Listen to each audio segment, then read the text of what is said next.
नमस्कार, मी अनुपमा देसाई जवळगी आणि तुमचं माझ्या युट्यूब चॅनलमध्ये स्वागत आहे. सगळ्यांना समृद्धी हवी आहे, सगळ्यांना जास्त पैसा हवा आहे. पण तुम्हाला माहितीये का की आपल्याला ना आपल्या एक फायनान्शियल पर्सनॅलिटी पण असते. म्हणजे पैसे आपण कसे वाचवतो, कसे इन्व्हेस्ट करतो, ह्या सगळ्याच्या मागे एक पर्सनॅलिटी आहे, एक व्यक्तिमत्व आहे. आणि म्हणजे किंवा असं म्हणूया की आपला एक स्वभाव असतो पैशाच्या बाबतीत सुद्धा. सो आज ह्या व्हिडिओमध्ये मी अशा 7 प्रकारच्या फायनान्शियल पर्सनॅलिटीज तुमच्याबरोबर शेअर करणार आहे. बघा तुम्हाला कुठली जवळची वाटते किंवा तुम्हाला असं वाटतं की मी ही पर्सनॅलिटी आहे, आणि मला नक्की कमेंटमध्ये कळवा. पैशासंबंधीचे खूप व्हिडिओ केलेले आहेत, त्याची एक वेगळी प्लेलिस्ट केलेली आहे ज्याच्यामध्ये आपण जी पुस्तकं घेतली, सायकोलॉजी ऑफ मनी असेल, रिच डॅड पुअर डॅड असेल, ती सगळी पुस्तकं आणि टेक्निक्स हे सगळं एकत्र त्या प्लेलिस्टमध्ये दिलेलं आहे. सो ती मी पिन करते आणि डिस्क्रिप्शनमध्ये देते. त्यामुळे तुम्हाला इंटरेस्ट असेल, मॅनिफेस्टेशन टेक्निक पैशासाठीचे सगळं दिलेलं आहे त्याच्यामध्ये. तर आता या व्हिडिओमध्ये आज आपण बघूया की तुमची पर्सनॅलिटी काय आहे. हे आता मी उदाहरणाने सांगणार आहे, बघा कोणाशी रिलेट होत आहे ते.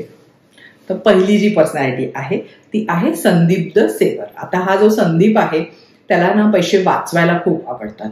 त्याचं असं एक ठरलेलं गणित आहे की या प्रत्येक महिन्याला इतके माझे पैसे वाचायला पाहिजेत किंवा माझा बँक बॅलन्स इतका दिसायला पाहिजे. आणि त्याच्यामुळे काय होतं की त्याला असं खूप आनंद होतो की इतके मला आले आणि इतके मी दर महिन्याला बाजूला काढून ठेवतो आहे आणि माझा तो कसा बँक वाढतो आहे. म्हणून त्याचं अतिशय स्ट्रिक्ट बजेट असतं. तो अजिबात जास्त कुठेही खर्च करत नाही, कारण त्याची सेव्ह किती करायचं ही अमाऊंट ठरलेली आहे. तर आता प्रत्येक पर्सनॅलिटीचे मी त्याचे विकनेस आणि स्ट्रेंथ पण सांगणार आहे. तर आता ह्या ज्या संदीपची स्ट्रेंथ काय बघा, तर ते अतिशय शिस्तीची व्यक्ती आहे. म्हणजे कुठेही जास्त खर्च नाही, अगदी विचारपूर्वक हे करणार आणि मुख्य म्हणजे आधी सेव्ह करणार आणि मगच खर्च करणार असं. आता ह्याचा विकनेस काय आहे? विकनेस आहे की मग अशा वेळेला काय होतं की आपण आनंद गमावतो. म्हणजे बरेच लोक आणि असे असतात की नाही एवढंच खर्च करायचं, हे एवढं वाचायलाच पाहिजे, त्याच्या उरलेल्या पैशातनं आपण काय केलं तर त्यामुळे मग त्यांची एन्जॉय करायचं कमी होतं, कारण ते खूपच शिस्तीच्या ह्याच्यात स्वतःला आणि घरच्यांना वागवतात. आता दुसरी पर्सनॅलिटी, दुसरी आहे शीतल द स्पेंडर. म्हणजे काय की ही शीतल जी आहे तिला अतिशय आवड आहे, शॉपिंगची आवड आहे, बाहेर खायची आवड आहे, हॉटेलमध्ये तरतऱ्हेच्या, मित्रमैत्रिणींना खूप चांगले गिफ्ट द्यायची, म्हणजे पैशाचा विचार न करता त्यांच्या आवडीचे गिफ्ट द्यायची हिला सवय आहे. तर म्हणजे अतिशय अशी आनंदी मुलगी आहे. तर आता तिला तिची पैशाबद्दलची कल्पना काय आहे की पैसे हे आज चांगलं जगण्यासाठी आहेत. आणि मग अशा ह्याच्यामध्ये ती अगदी आत्ता काय आवडेल ती गोष्ट पैसेचा विचार न करता घेणे वगैरे अशा तिला सवयी आहेत. आणि मग तिला धक्का बसतो जेव्हा कधी कधी क्रेडिट कार्ड बिल येतं आणि मग लक्षात येतं की आपण जे त्यावेळेला आनंदासाठी अशा गोष्टी केलेल्या आहेत त्याचे किती आता आपल्याला भुर्दंड बसणार आहे ते. तर आता बघा ह्या पर्सनॅलिटीचं स्ट्रेंथ काय आहे. तर स्ट्रेंथ म्हणजे आत्ता या क्षणी खूप आनंदात ती व्यक्ती जिंकते, आनंद स्वतःसाठी आणि इतरांसाठी निर्माण करते, छान छान लोकांना घेऊन पार्टी देणे, गिफ्ट देणे ह्याच्यामुळे. पण ह्याचा जो विकनेस आहे की ते विचार न करता खर्च केल्यामुळे कधी कधी डेटमध्ये जाऊ शकते. कारण ही रिस्क असतेच ना, कारण आपण जर का विचारच नाही केला आणि असं म्हटलं की नाही चांगल्यातली चांगली गोष्ट द्यायचं आहे, आपल्याला परवडतंय का नाही ह्याचा विचार न करता केल्यामुळे डेटची शक्यता तर असणारच आहे. आता तिसरी पर्सनॅलिटी आहे, तिसरी आहे इवान द इन्व्हेस्टर. तर हा जो इवान आहे तो सारखं रोज इकॉनॉमिक टाइम्स सारखं पेपर वाचतो, तो म्युच्युअल फंडमध्ये इन्व्हेस्ट करतो, स्टॉक्समध्ये इन्व्हेस्ट करतो, तो स्टार्टअप्समध्ये इन्व्हेस्ट करतो, कारण त्याला वाटतं की या सगळ्या गोष्टीतनं आपल्याला खूप रिटर्न्स मिळणार आहेत, खूप जास्त आपल्याला फायदा होणार आहे. तर ही जी व्यक्ती आहे म्हणजे हे करून करत असला जरी सुद्धा म्हणजे काय म्हणतात त्याला रिसर्च करून या सगळ्या गोष्टी करत असला तरी सुद्धा काय होतं की सगळं जर का अशाच गोष्टींमध्ये आपण इन्व्हेस्ट केलं तर त्याची रिस्क जास्त होते.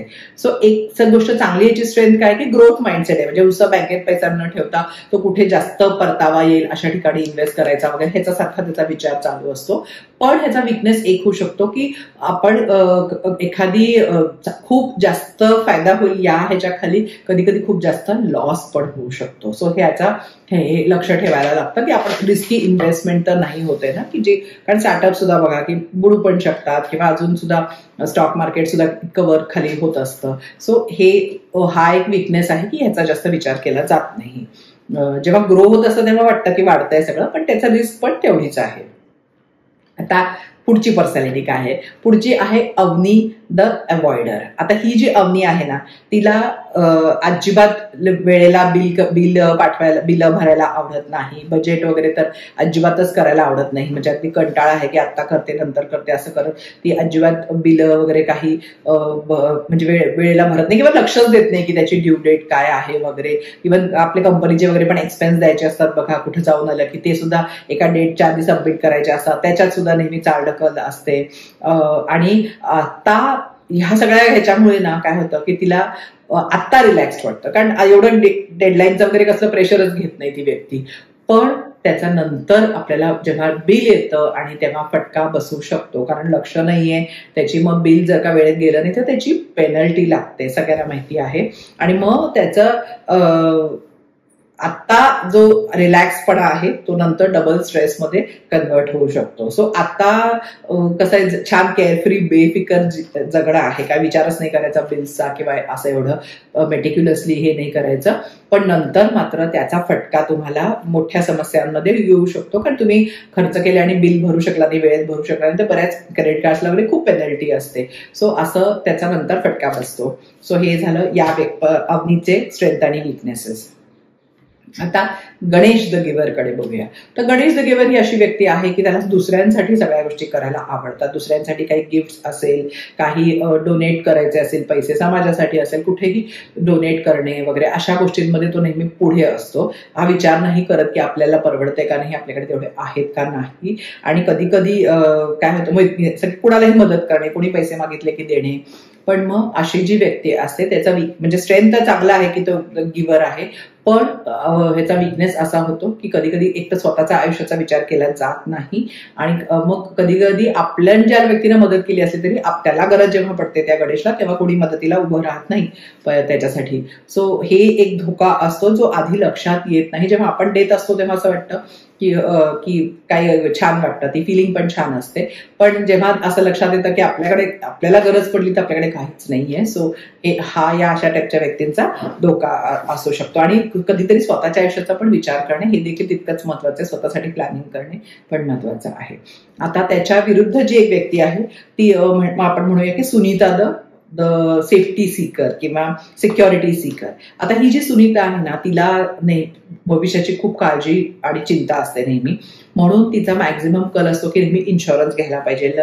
टर्म लाईफ इन्शुरन्स असेल, रेग्युलर हेल्थ इन्शुरन्स असेल. मग तिचं हे असतं की आपले इमर्जन्सी फंड्स पाहिजेत, की कुठे कधी काही होऊ शकतं किंवा नोकरी जाऊ शकते तर इतके पैसे बँकेत वेगळे पाहिजेत वगैरे. असे सगळं धोका च्या दृष्टीने तिचा विचार असतो की काय काय होऊ शकतं अचानक आयुष्यात, आणि त्यासाठी आपली सगळी तयारी पाहिजे. म्हणून सिक्युरिटीसाठी ती असाच सेफ राहण्याचा तिच्याकडे कल असतो तिच्या ह्याच्यामध्ये.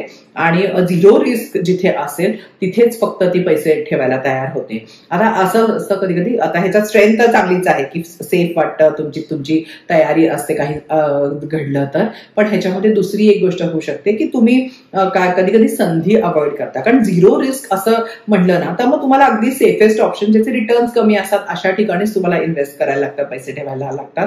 सो काही पैसे वाढायच्या ज्या संधी असतात त्या तुमच्या मिस होऊ शकतात. सो आहे ते पैसे जास्त वाढू शकत नाही पण सेफ. सो ह्याचे स्ट्रेंथ आणि विकनेसचा पार्ट आहे. आता त्याच्यानंतरची जी आहे ती प्रिया द प्लॅनर आहे. आता ही जी प्रिया आहे ना तिचं सगळं म्हणजे तिचं बजेट प्लॅन्ड आहे.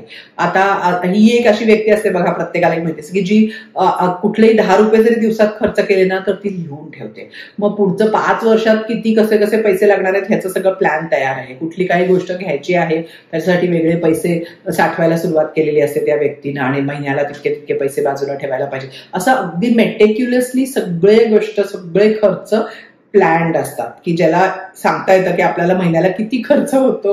ही व्यक्ती ही अशी प्लॅनर असते. कारण बऱ्याच वेळेला आजकाल असं असतं आपण कशातनं तरी पे करतो, पगार पण ऑनलाईन येतो, हे पण ऑनलाईन असतं, खर्च पण, आणि असं लक्षातच येत नाही. सो ज्या व्यक्तीला हे माहिती असतं की आपल्याला ग्रोसरीला किती लागतात, आपल्याला रेंट हे किती आहे, असं जे स्प्लिट करून सांगू शकते ना त्या नेहमी अशा या प्लॅनर व्यक्ती असतात की त्यांचं बारीक लक्ष असतं आपल्या फायनान्शियल ह्याच्या गोष्टींवर.